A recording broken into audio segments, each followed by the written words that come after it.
Hey folks, welcome back to the DarkHorse Podcast live stream 146 Q&A segment with dog. Barely visible. There she is. There she is. All right. Sweepy. As if on cue. As if on cue. As if on cue. Very nice. Yeah, she's not going to want to keep her head up, though, No. is she? Hello, friend. Okay, here we go. We're going to start with the question that came out of the Discord server this week, where they vote on a question every week that we do a Q&A. And we get asked to answer the top voted question. This week it is: institutionalized science appears to be excluding or suppressing alternate findings at an alarming rate, from COVID issues to pharma in general, even to the science of archaeology and, quote, the Bering Land Bridge. In every single case, there are a set of institutions that profit from holding on to the cherished. We need empirical methods to call out behaviors as they happen. Is it possible? So that sentence is a tricky one. We need empirical methods to call out behaviors as they happen. So I worry about two things. One, I worry that I'm not exactly sure what that means. Obviously, the ability to call out errors in real time has a value. It also, I think we've talked earlier on previous podcasts about the fact that science at the cutting edge is very, very noisy inherently. Yep. And so in some sense, the problem is that the public thinks that science, that is to say, the things that we have learned over, decades, centuries, millennia, is the same thing as the active process, that you can read it as it comes off the press and it's the same deal, and it's just not. Yep. So what I don't want is people freaking out over natural, normal sorting processes. There's something there. There's something really important there, where there's this job description, or this job title, science journalist. Mm-hmm. And what people seem to think that means is a journalist who covers science.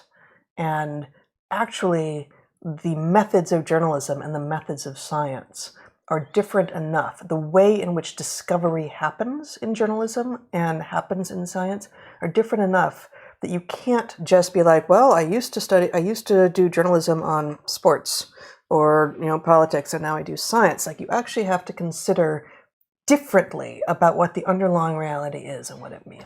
Yes, and I don't want to say training, because I completely leave open the possibility of being self-trained in this regard, but you can't, if you just get put on the science beat, you don't know enough. You don't have any idea where the bodies are buried. Right. And so when I look at a science journalist, I want somebody who knows where the bodies are buried and can therefore navigate it critically. And what we have is people who are basically parroting the equivalent of press releases. Mm-hmm. They're in no position to play any sort of a watchdog role, right? They just simply report the portrayal that the scientists themselves or the agencies or whatever are putting in the world. And so that's a very bad thing. But what I don't want is the idea that, the solution to this is to have, a watchdog that, parses every sentence and figures out whether or not it stands up to the whatever standard, because that doesn't work either. Yep. So that's one thing. I had a second objection. What was it? Let me read the quote again. Yeah. Excuse me. Institutionalized science appears to be excluding or suppressing alternate findings at an alarming rate, from COVID issues to pharma in general, even to the science of archaeology and the Bering Land Bridge. In every single case, there are a set of institutions that profit from holding on to the cherished. We need empirical methods to call out behaviors as they happen. Is it possible? Yeah, okay, then my other concern is, and this is a classic case of the liberal solution maker. Oh my goodness. Wow. All right. The liberal solution maker that doesn't see the All right. Maddie, you're making it very hard for people to take me seriously, and some of them are having it. Look how she was all cuddled up against you. Your pants are blonde to prove it, and now she comes over to my side to sneeze on the computer. That part seems perfectly reasonable to me, but all right. So here's the problem, right? You see... It's working. This is not going well. Okay. All right. You see the failure, and you think, I know that failure wouldn't be happening if not for X. I'll fix X. Yeah. And you don't realize that you've just opened the door to some potentially even worse failure. And so my point would be, look, we have a failure in which what we are fed as the scientific truth is garbage. It is often motivated by profiteering or political concerns or whatever. It's just not science, right? The solution to that could be monitoring it and making sure that what passes for science is actually scientific. But the problem is once you build that system and you call it, the watchdog system, then the question is, well, how can that watchdog system be used to suppress truths that are inconvenient for other reasons? And so I worry that the abuses of the system that you're proposing are actually worse than the thing that you're curing. And believe me, I don't think the thing you're curing is minor. I think it's terrifying. And so the idea that you may be inviting an even worse problem is worth considering. Yeah, and I guess one more thing is the reality that some of what we think is true, and some of what we think is true is not true. And we need systems, and I have written about this specifically in my essay on college presidents with regard to higher ed. We need systems which simultaneously protect orthodoxy and are open to heterodoxy. And so, allow researchers who are doing, what I call brick-in-the-wall science to do their brick-in-the-wall science, which builds scientific knowledge one brick at a time on a foundation that hopefully is apt and true, but may not be, but also allows and encourages and facilitates those scientists who are doing, breakthrough style science, theoretical scientists, people who risk pointing out, actually, that foundation that all your bricks are built on is faulty. None of that is true. So you actually do need a system that does both things simultaneously, and this is the job of a college president. But it also needs to be the job of a number of other sort of arbiters of systems, and I don't know what that looks like. But focusing on the call out the behavior as it happens is only thinking about one side of the issue. That we actually there is a role for, presumably, hopefully, most of what we think is true, right? And so part of what we're seeing with the woke stuff, with that ideology, is a throw it all out approach. It's like, there are problems with the system as it exists for sure with regard to what the wokesters are pointing out, but they would have us throw out a whole bunch of functional work along with the pieces that aren't, and that is the sort of the opposite error. So I'm in a conversation with Steve Patterson in which he recently said, philosophy is where it's at, philosophers aren't, which resonated for me immediately because I think you and I both take philosophy, especially philosophy of science, very seriously because we know how much it matters. We've seen that. But I am struck weekly by the absence of philosophers of science talking about all of the violations of fundamental scientific principles that are being paraded in front of us, right? It's as if they don't exist. When you said that, I was like, wait, do we have any philosophers of science? We haven't heard anything from any of them, have we? We have hundreds of them. And the point is, they misunderstand their job. They do not understand that their job is not to talk to other philosophers of science, right? Their job is to talk about science so that we can make sure the process runs. And it's a very delicate process. It's very powerful, but it's very delicate. Likewise, I would say historians of science are busy doing something pointless when in fact what they should be doing is telling us how this actually works in places where we've come to understand something, right? What did it look like as we started to understand it? What junk crept in with the big insight, and how long did it persist, and what is it that caused it to finally be discovered? So worthy, such a worthy endeavor, and where is it? Where is it? This ought to be its golden age. Historians of science historians and science philosophers of science and historians of science are doing different things, which are too often conflated with one another. Yep. But a historian of science, it seems to me, ought to be engaged more in pure description of what transpired. Yep. And the philosophers of science ought to be engaged in describing how scientific discovery occurs and what constitutes evidence and what constitutes a hypothesis and whether or not when predictions could be ignored, etc. And I would add to that list, how does science function differently with respect to complexity as it does with respect to fundamentals? This is one of the places that we screw up science because we think we know how science works based on what worked in the early days of physics and chemistry, and we don't understand that complexity upends some of those, that those were approximations also. Even the scientific method itself is instantiated approximately.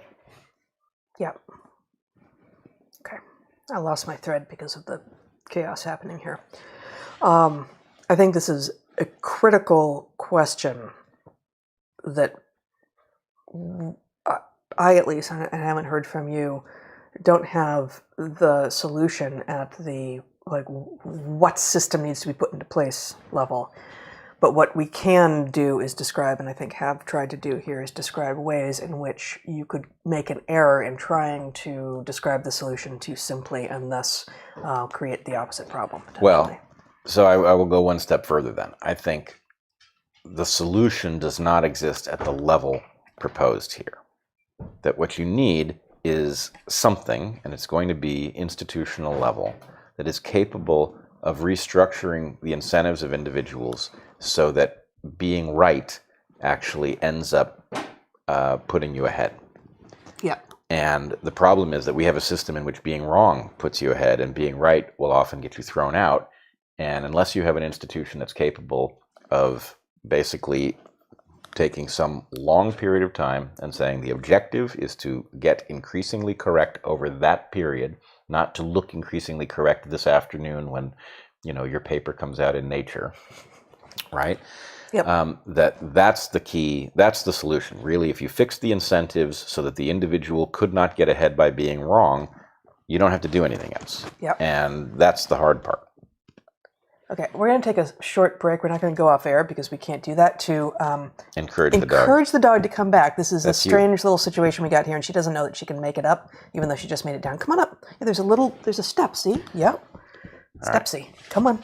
You can do it. May I let you know something about the cat, Mom? The cat? Yes. Yeah, well, you will know what this means, but the other cat is considering eating himself eaten by a deer, just like Fairfax did. Nice. Yeah. Okay. Peering into that hole, and now we're finding all the other holes. All right, there we go. Oh, God. She's going to sit on my computer. Okay. Hello. Friend. All right. Yes.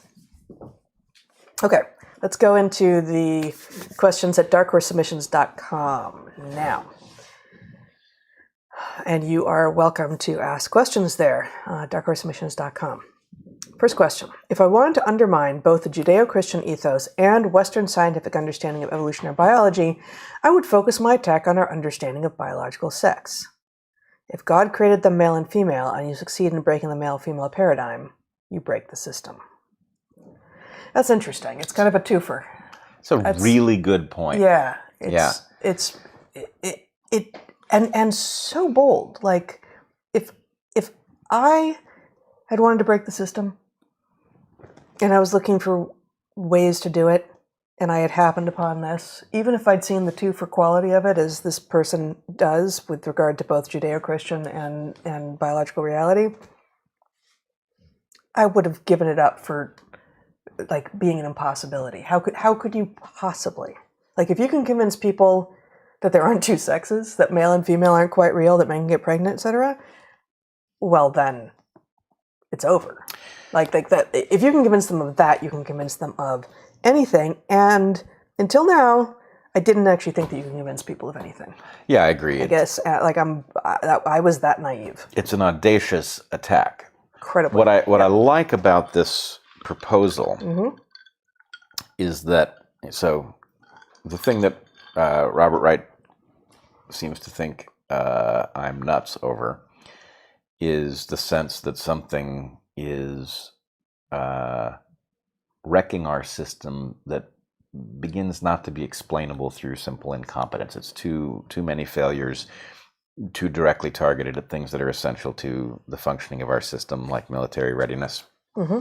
And anyway, the point is, if you allow yourself to imagine that something is trying to mess up function rather than we are simply failing to fix the leaks or whatever, then you come up with something like this and you say, okay, here's one. If you could nail this one, you get both our scientific comprehension at the evolutionary level and our religious understanding of who we are and what we mean. You break two of our most significant, very likely, I think, actually, our two most significant sources of meaning and meaning-making apparatuses in the modern world. Yep. So the point is, could be a coincidence, but it's certainly interesting that that particular failure, which any reasonable person can see, just so happens to target two systems directly that we typically don't think of in the same breath. Yeah. I think this is apt and insightful and important. Yeah. Next question. There seems to be a thought pattern that we need to suspend freedoms to save democracy and compromise health and safety standards to keep everyone healthy and safe. Does this logical fallacy have a name or a precedent? Man, again, you guys are on fire today. That is so perfectly formulated. It's not exactly the big lie, but it's related to it, right? The idea, and there's something about the catch-22 nature of things, that the point is the paradox needs to be exactly symmetrical in order for it to work somehow. The closer it is to saying something that is perfectly impossible, the more effective it is. It feels, it's not a catch-22, but it feels more like a catch-22 than the big lie. The big lie strikes me as, we're going to say something so preposterous that you can't possibly imagine we'd be lying about something this big. But it's content-free, right? The big lie says nothing at all about content, whereas this observation is, in order to save X, you need to destroy X first. In order to save Y, first you need to go after Y. Like it is content neutral with regard to, like, it could be any X or any Y presumably, but it is content specific in that in order to save X, you need to first go after X. Like there has to be an X there, whereas the big lie doesn't do that at all. So yeah. I don't feel like that's this. Catch-22 gets a little closer, but not quite. And I'm trying to think. I imagine, I don't know if you're looking at the chat, Zach, if anyone comes up with anything. So I like we had to destroy X to save X. So it's sort of like the melee Well, paradox. and that's what the question asker has said. We need to suspend freedoms to save democracy. We need to compromise health and safety standards to keep everyone healthy and safe. Yes, we need to destroy military readiness in order to make ourselves militarily ready. We need to get students to submit to an indefensible medical interpretation of the facts in order that they can learn how to interpret facts. Right? It is this in every case, and it is causing what I think for many of us is a mind-boggling schism, because for some of us, if you say, the reason we compromised military readiness was to make ourselves militarily ready, it's like, well, I don't know what error you're making, but I can tell that that's bullshit, right? And if you look at the excuse and you say sort of, that's happening over here, and then over in this different part of the play, you're like, okay, that thing that you're doing, is that going to enhance military readiness or compromise it? And maybe you can't get there in one step. Maybe it takes 5 steps to get there. But if you can, if the thing that has been implemented can be agreed on by the people who are doing it to, have the effect of, for instance, decreasing military readiness, then you can take that and move it back in here and say, okay, then, if L22, whatever it is that you were calling it, equals X, and we recognize that the system is there to enhance X, and L22 that you've just implemented, which equals X, decreases X, then decreasing X can't increase X. All right. And that was kludgy, but I think it holds. Let's try this. First of all, I will say this was the topic I talked in Arizona about, was how could Orwell have been this right? Right? As I've said on DarkHorse before, the upside downness of the language seems too extreme to be real, and yet we are living in an era in which the language has been turned that upside down. So what if the point is, if something were to get into your system with the intent of getting you to wreck it yourself? Your bigger system, not an individual bodily system. Yeah. Okay. I mean, frankly, it might work, but might that's work what for you're a talking bodily about. system. But I'm talking about our social systems. That effectively what it would do is it would send a divide by zero message. Right? It would get in and it would tell you to divide by zero, which frankly, if you go back to our response to being demonetized by YouTube, we asked YouTube to divide by zero because frankly, YouTube is illegitimate if it decides to manage what we can and cannot say in a way that is bad for us. But you could imagine something getting into your system and trying to get, if you set X equal to 1 over X, right, then you create a situation where... But how do you... I mean, the thing that we keep on arriving back at in mass psychosis is one answer, and it's at least a partial answer, but like, how do you get people to accept? How is it that so many people have accepted that X equals 1 over X? Well, that's actually one possible framing for like, does this logical fallacy have a name or precedent? Like, if it doesn't, a name for it might be the X equals 1 over X fallacy. Okay, but this does have a well-studied... Except that doesn't work because X could be 1. There are X's for which it can work. Yeah. But the point is you can't set it that way as a policy. Right. Okay. But, the point is it doesn't make sense in math. It makes sense in programming. You can tell a computer to do this, but you can't assert that it's true, right?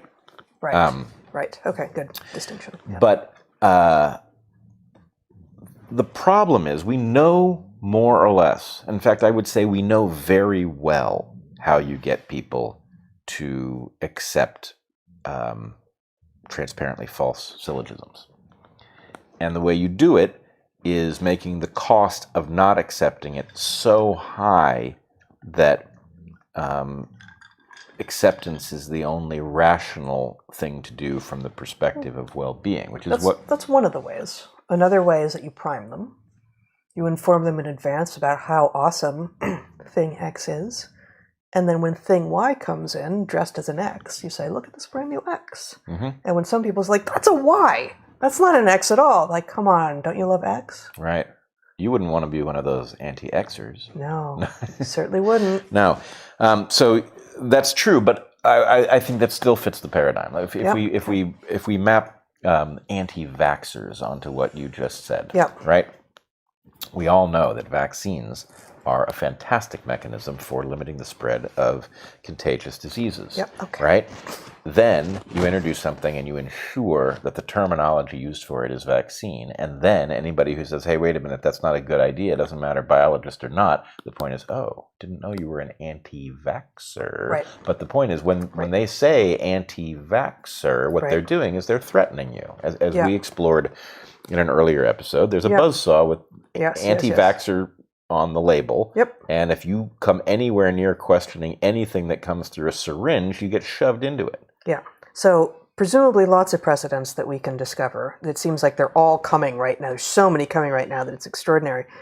I'm curious if I feel like every logical fallacy that can be made has been named, and often I feel like people wield the names of the fallacies without knowing what they are, and they think they're educated as a result. So I don't know the names of most of the fallacies as a result because I find it a silly way to demonstrate knowledge. But I am curious if this one does have a name. I assume it does, but I like, at least for now, the stand-in of the X equals 1 over X fallacy. Okay. Which it sounds, said that way, it sounds absurd. And yet it is exactly that absurd. And that's why I very much like the way that she has, and I'm just going to read it once more. There seems to be which is that there seems to be a thought pattern that we need to suspend freedoms to save democracy and compromise health and safety standards to keep everyone healthy and safe. Yeah. Excellent. Love this question. Okay, next question. So many threats from so many different directions. Social forces, national, state, and party level, even international trends. What are your thoughts on where to best focus our energy? Deepest respects. I mean, I think it's actually a simpler puzzle than we think, because what we see is a zillion failures.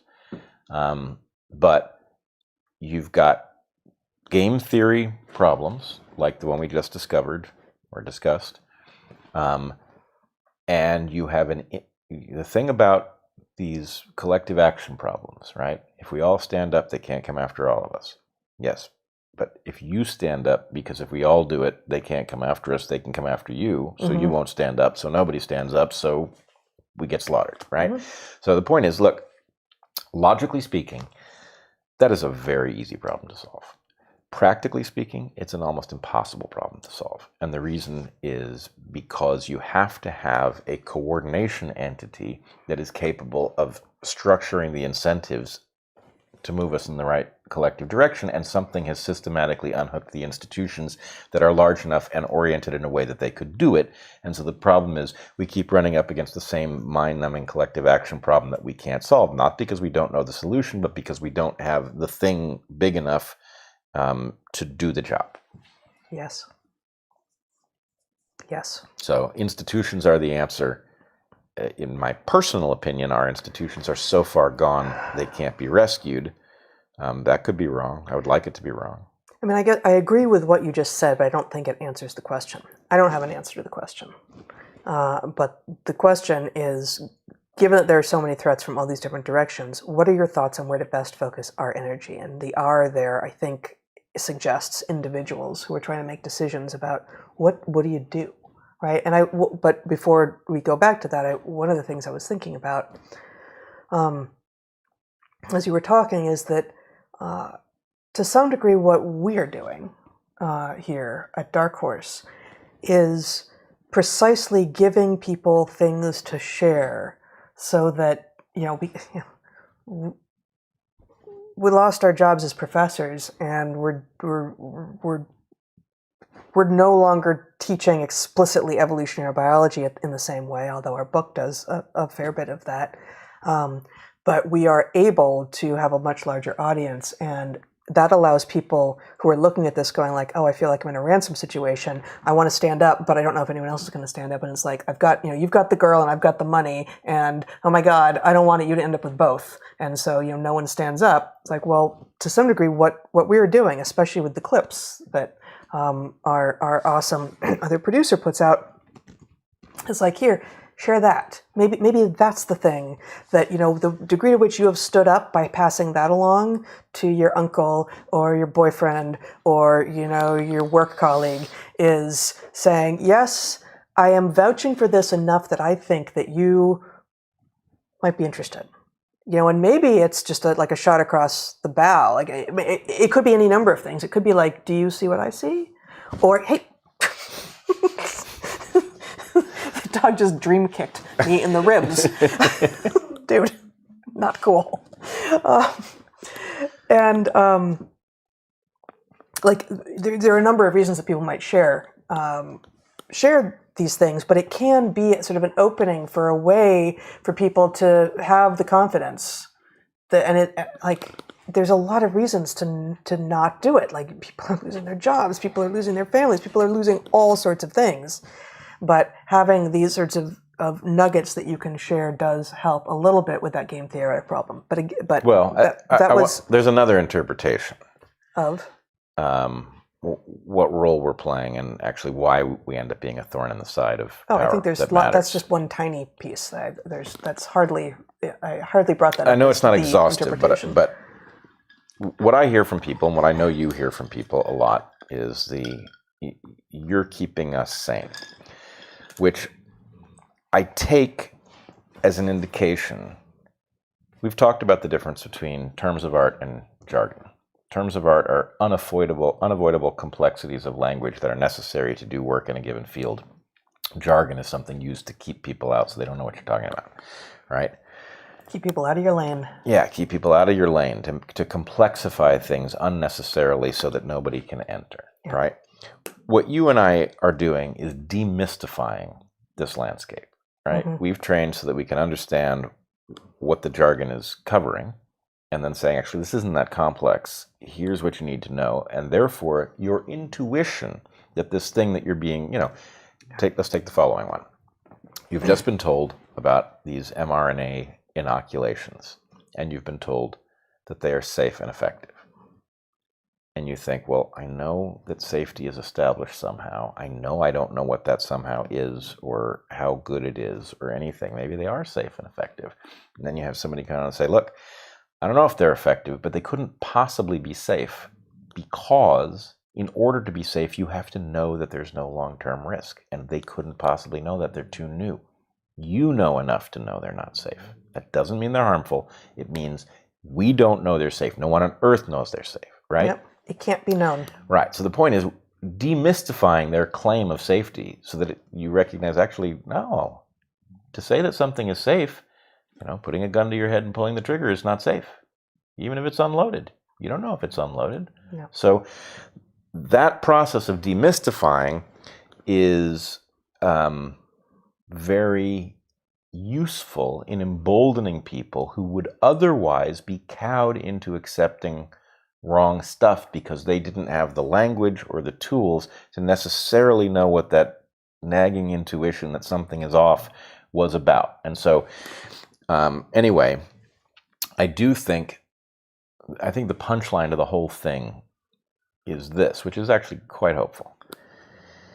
We are suffering from the failure of every institution because a single institution that functioned would actually be sufficient to turn the tide. If you had one newspaper that committed itself to journalism instead of parroting a political ideology, then the point is everyone would flock to it because we are all looking for that newspaper, right? So therefore there must not be one. 0 is a special number. The number of functional newspapers has to be 0. If there was one university that functioned to educate students, everybody would send their kids to it. There must not be one, right? And so the point is, there were publications who were doing it. I feel like Spectator and Unheard and such are at least making the solid attempt. They're not newspapers. There are very small examples of exceptions, and what typically happens to these things over time is they either are relegated to some small role, or they grow, get targeted, and succumb. So anyway, the punchline is that's a dire situation to be in, but it also means if you had one platform, if you had one newspaper, if you had one university, if you had one truth-seeking entity of sufficient size that was not subject to these dynamics, then it would be in a position to expose the rest of it. And so you would, in effect, bootstrap your way out. And so in what way to focus our efforts?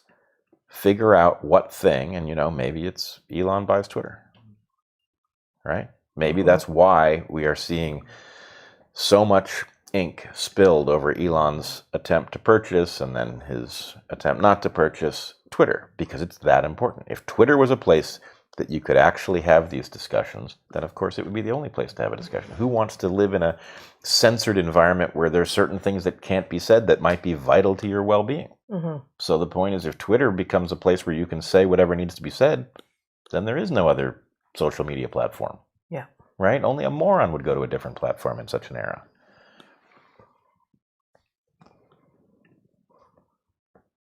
Next question. I watched the show with the military members. It was fantastic. Regarding rights criticism, my understanding was vax mandates having the effect of reducing military readiness. I did not hear you say that the Democrats' goal was to reduce military readiness. Is Wright making a jump, or did I miss something? Well, he's making a jump, but it's a small one. I did not say the Democrats. What I said was the blue team. Now, blue team is a reference to the various things that are aligned with the Democratic Party. right? So I take it that there is something, it's a cabal, it has power, it is aligned with the Democratic Party, and it is issuing mandates that are having the effect of compromising military readiness. So in what way that happens is the interesting question, and maybe I'm seeing things that aren't true, but I will, let me tell you one tiny little anecdote. It is possible to live in a bubble in which the things that you seek out reinforce your preconceptions. It's very hard to imagine how that would happen with airline seating. I was seated next to a Navy, I won't say too much about him, I don't want to get him in trouble, but I was seated next to an active Navy service member, career military, from a military family, didn't know who I was, and I mentioned to him that I had talked to these military whistleblowers, and that what they were suggesting was that these mandates were crippling readiness.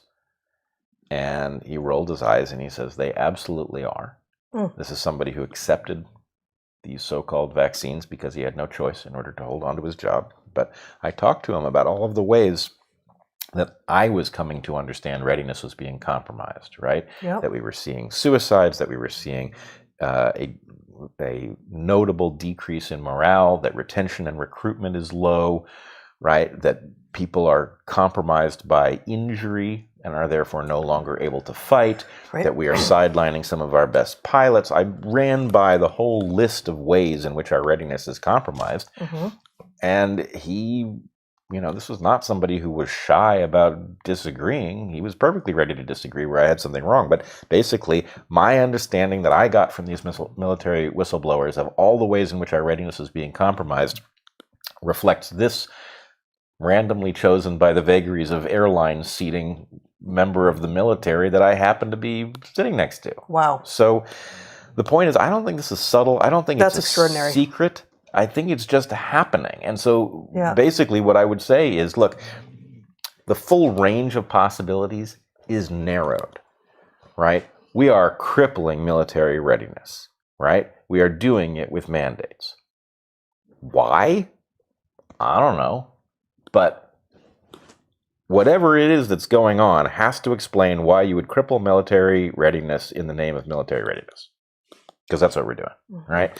So X equals 1 over X. yeah, exactly. And, my point is, okay, well, that actually requires a kind of a powerful explanation, right? It could be incompetence, but it has to be some special newfangled gain of function hyper incompetence, right? Rather than just normal human levels of incompetence.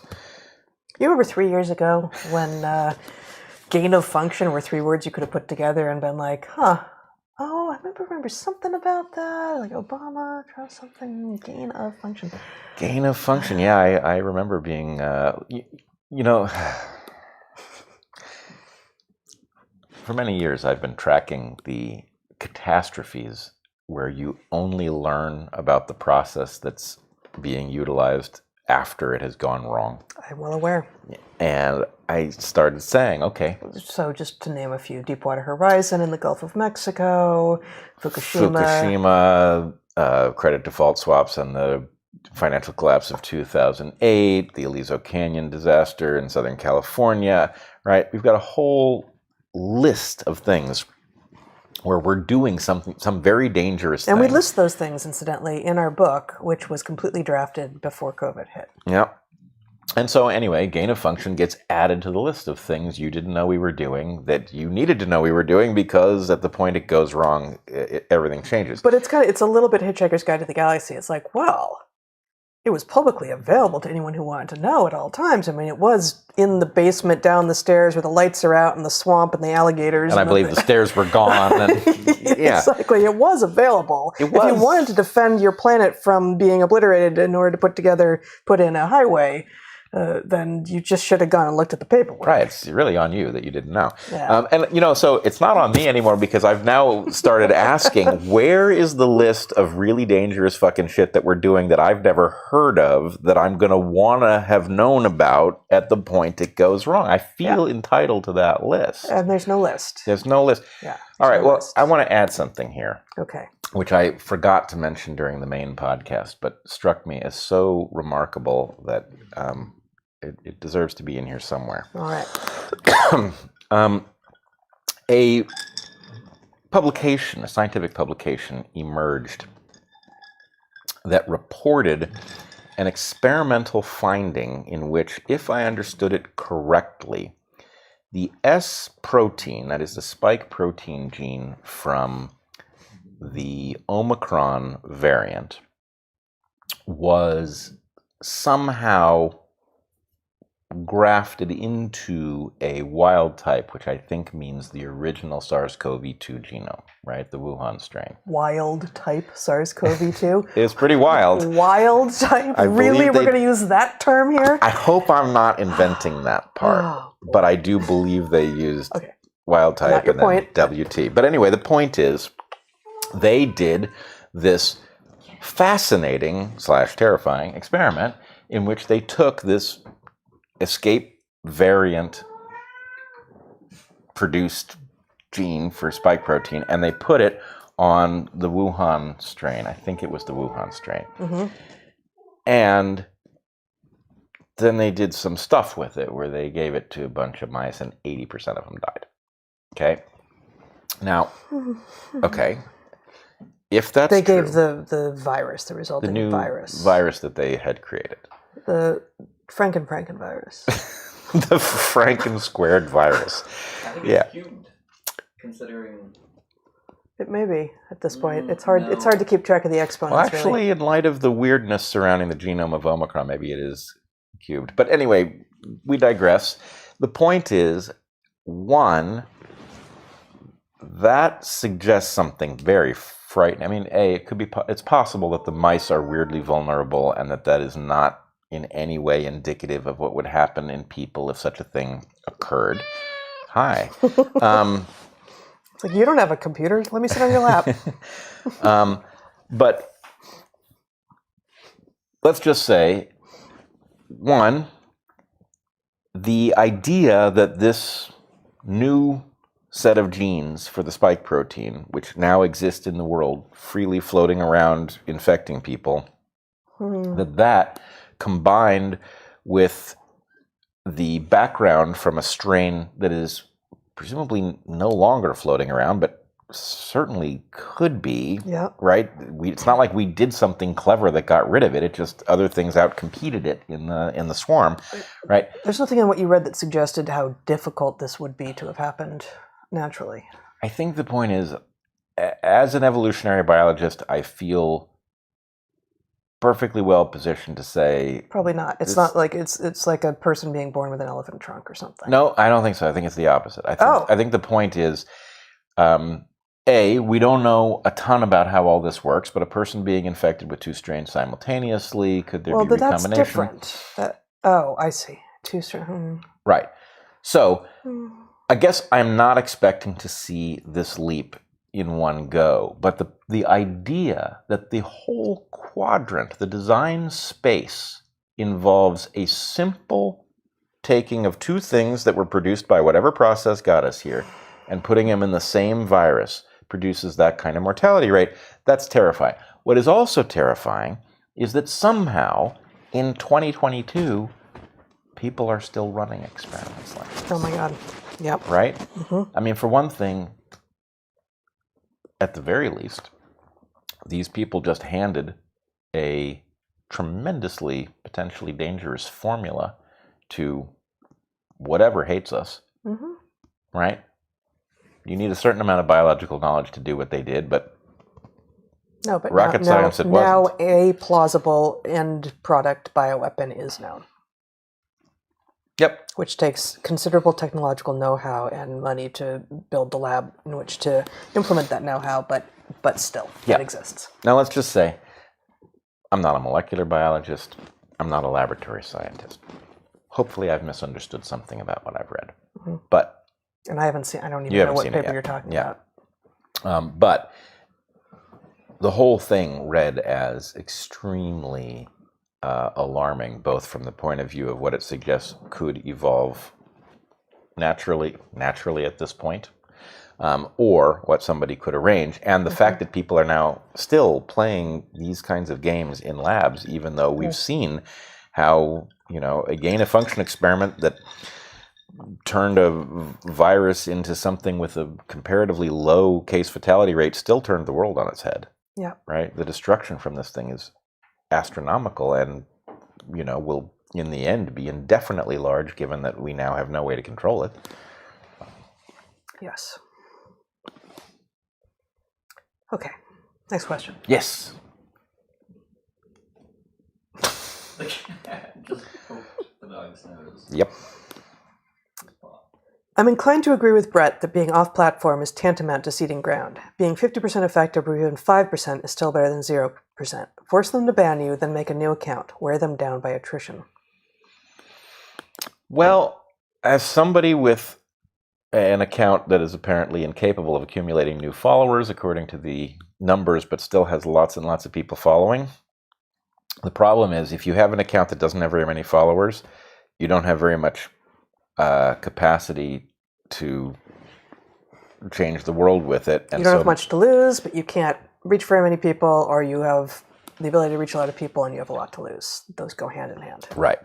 And so what you would need is some meta platform that would be able to redirect people at the point that somebody that you followed got canceled into oblivion, that could redirect you. But of course, because I think actually Pamela tried that, right? And it's don't know. Yeah. I will say Twitter expressly forbids this behavior. Oh, really? Yeah. You can't. I mean, lots of people have multiple accounts. Sure, you can have multiple accounts.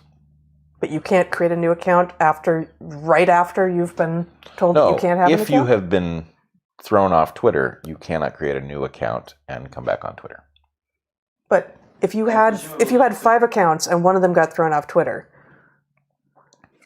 I don't know. These you people haven't memorized the terms of service? These people make up the rules as they go along, and basically, if somebody they like does it, I'm sure it's fine. If somebody they don't like does it, it's probably a capital crime.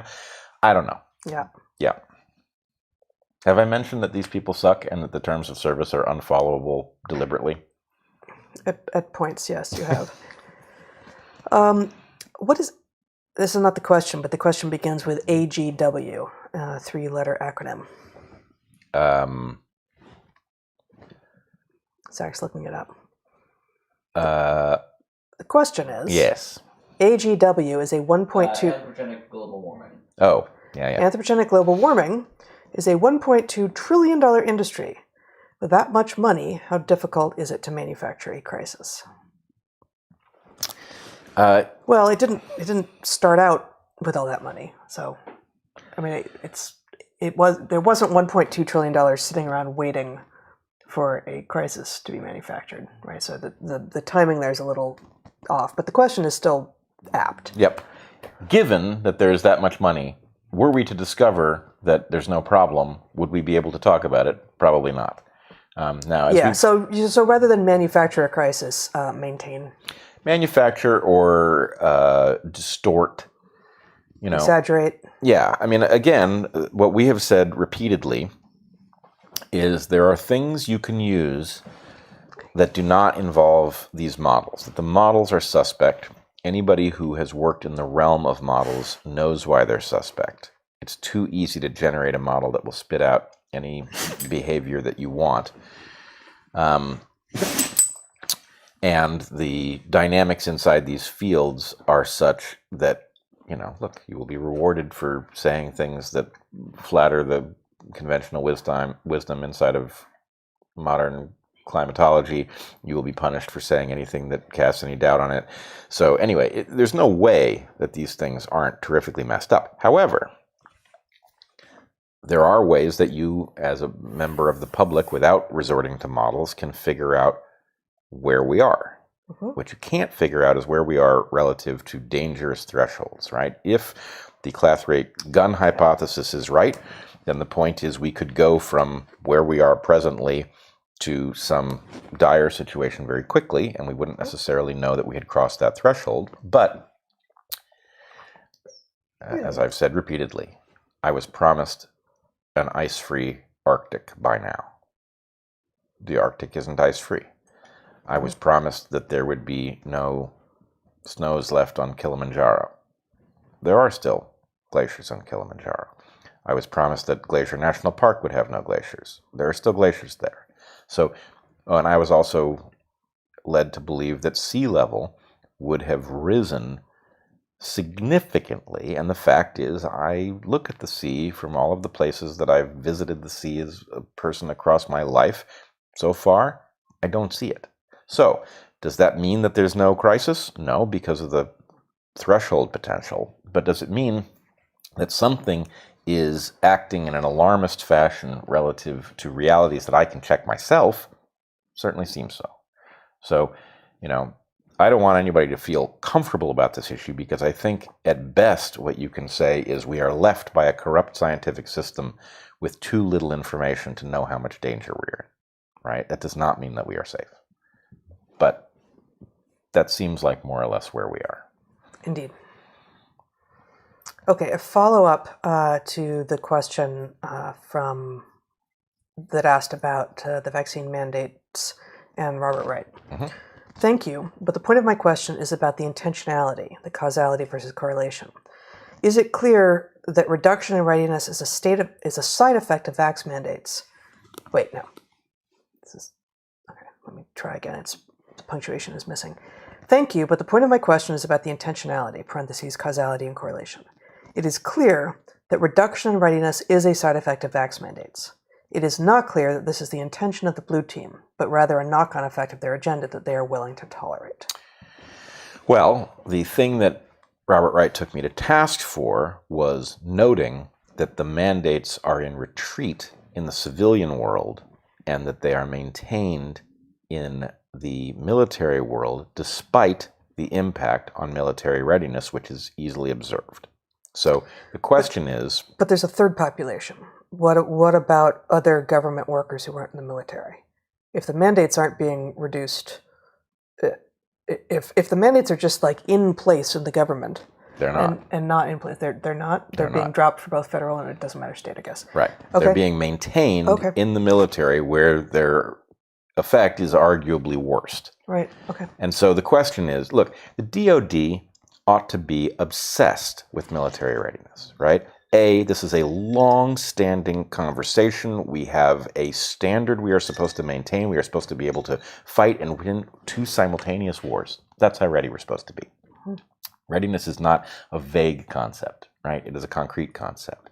To the extent that these mandates might initially have been deployed in the hope that they would protect this force from a disease that turned out not to be as dangerous as we thought, and certainly is not as dangerous to young people in the military who are in general healthier than the rest of the population, right? It could be that they screwed up at first. But then, given the importance of readiness, you would certainly expect that on discovering the impact on readiness, that there would be a rapid change in the policy so as not to do any more damage than we had already done. Instead, what we see is the preservation of the policy with respect to the military, where it's in retreat elsewhere.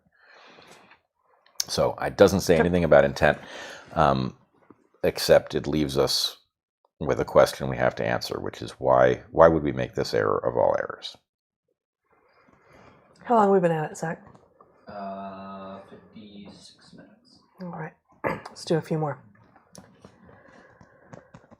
I'm not sure what this is a response to, but I like the sentiment. You don't have to be rich to afford a subscription to join the Discord and discuss why it's right to jump into the fight with a pen, though, instead of a sword. I mean, frankly, they're not mutually exclusive.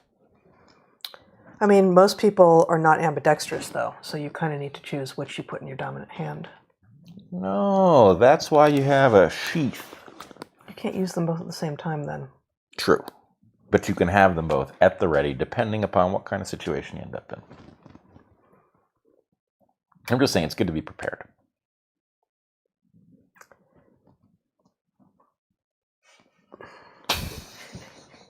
No, I'm trying to figure out which questions to answer.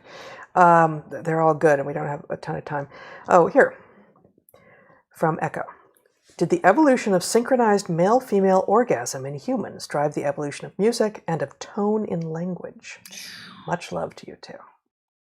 Wow. My instinct on this is totally no, but it's a cool idea.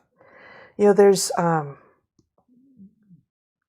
used to, in my lectures on sexual selection and mating systems and such, I used to use a video of a pair-bonded pair of, I can't remember what species of birds, duetting. And you couldn't, it was very, very hard. And if I remember correctly, in parts, you really couldn't tell which one of them was singing at a particular time. It sounded like it was so perfect. And so this just reminds me that there's synchronization, and I don't know what the state of orgasm is in birds. I've never looked into it. No idea. I think they have the cloacal kiss. They don't even have an intermittent organ. It's very brief. I doubt. I don't even know. I have no idea. Yeah. I have no idea. But synchronization in birds, at least in songbirds, in pair-bonded songbirds being an actual lineage of passerines, giant lineage of birds. Most of the birds are passerines. A giant lineage of non-giant birds in general. Mostly non-giant birds, indeed. Yeah. Synchronicity is part of what drives or enhances at least the pair bond and the monogamy. So I think she's onto something with regard to pair bonding and synchronous behavior and synchronous pleasure. But I don't think that synchronous orgasm leading to music or leading to, tone and language necessarily. I don't think you need to go there, and I don't know if it's a bridge too far exactly, but it strikes me as not quite the right timing. I think you've got it. I think you've just, because the primate part of this, as you know, many years ago during prelims as a graduate student, I did a review paper on monogamy in primates. And what... You just tried it out. What it revealed, one of the patterns that shocked me, was that every single known instance of a monogamous primate species at that point exhibited duetting behavior, right? So this is going to be gibbons, including the Siamang, Microstebus, mouse lemur. Mouse lemur was not understood to be monogamous. Tedi monkeys, which twine their tails. It was certain callitrichids. Orangs? No, not orangs. Callitrichids. Yeah, right. Of course. So some marmosets and tamarins. Right. Yeah. But anyway, the point being, we know that the synchrony that Echo is pointing to here actually, maybe there's something about orgasm in all these species that we don't know. But in primates, maybe. Given that the duetting accompanies the monogamy and apparently has for quite some time because of the ancientness of the sum total group in which we see this behavior, it probably doesn't have anything to do with simultaneous orgasm, which is presumably a human thing. So, probably not. There is a lot on this topic that would be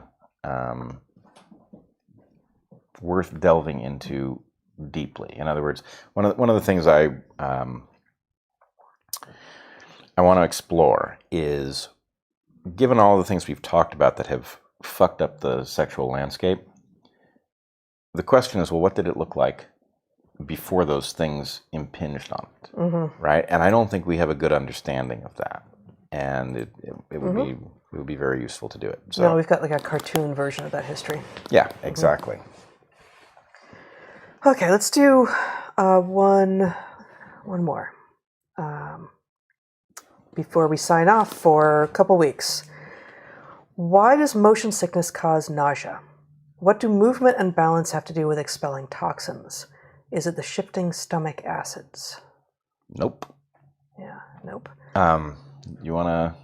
You can start. All right. The traditional explanation, which I got to say, often I don't find these things compelling, but this one I do, is that your perception of your, I don't know what to call it. I'm struggling. Is proprioception going to be the right term here? In any case, your perceptual apparatus that figures out how to hold your head steady. Yeah, so I think that there may be another word, but proprioception is it's close related. enough. Yeah. But the thing, in order to track visually as you're walking, let's say, you have to hold your head reasonably steady and correct for the movement of things, right? If you ingest a poison, let's say that you ingest too much alcohol, then you are unable to coordinate that which would need to be coordinated to keep your visual apparatus steady. And so the point is, a symptom of the poison is that the steadiness of your visual field is compromised, right? So, alcohol, I think we know about the mechanisms of action of alcohol and nausea, and it's fairly precise, whereas other toxins may have a slight... So doesn't alcohol affect like the vestibular apparatus, like the hairs, it causes them to fail. I don't think it matters from this perspective. Well, it's just that it's not like a toxin such as alcohol, because alcohol has a very particular effect that other toxins may not. Well, let's just say if you took some sort of a toxin, it might leave your ability to coordinate your head and stabilize your visual field perfectly intact. But one of the things that some unnamed toxin might do is interfere with that, right? To the extent that it interferes with your ability to keep your legs under you, your ability to keep your eyes steady, right? So the point is, it is comparatively cheap to puke if you've got evidence that you might have been poisoned, right? It is very expensive to fail to puke if you have been poisoned. And so the point is, why does drunkenness, excessive drunkenness, the motion of a boat rolling down a hill and getting extremely dizzy, why do all of these things trigger this nauseous response? And the answer is because they all produce something that is a symptom of being poisoned. And at that point, although it's not as cheap as it might be, your ancestors were stressed for food, and so puking if you don't have to isn't great, but being poisoned and holding on to the poison and having to detoxify it is way worse than getting rid of everything, in your system. So, rolling down a hill isn't solved. The dizziness that comes from rolling down a hill isn't solved by puking, but the point is, the danger that puking is indicating something chemical is great enough that it leads in that direction. I don't know how clear that was, but I feel like the connection between these things is pretty clear. Yeah, I would like to come back to this question. I feel like I sort of lost one of the through threads. I think we can be even more clear, but I can't make it more clear right now. I'm slightly distracted by the snoring of the dog, who finds us apparently uninteresting. Very uninteresting. Even as we approach dinner time for the dog, which should make us very interesting. Yes. Well, I think we're there. I believe so. I think we're there. Look out for more Dark Horse episodes in our absence. We will be back 2 weeks from yesterday on, what's that going to be, just for the Saturday before Halloween. We'll be back on the... Why does my computer thinks it's currently a day that it's not? The 29th. And anything else to say before we sign off? I don't think so.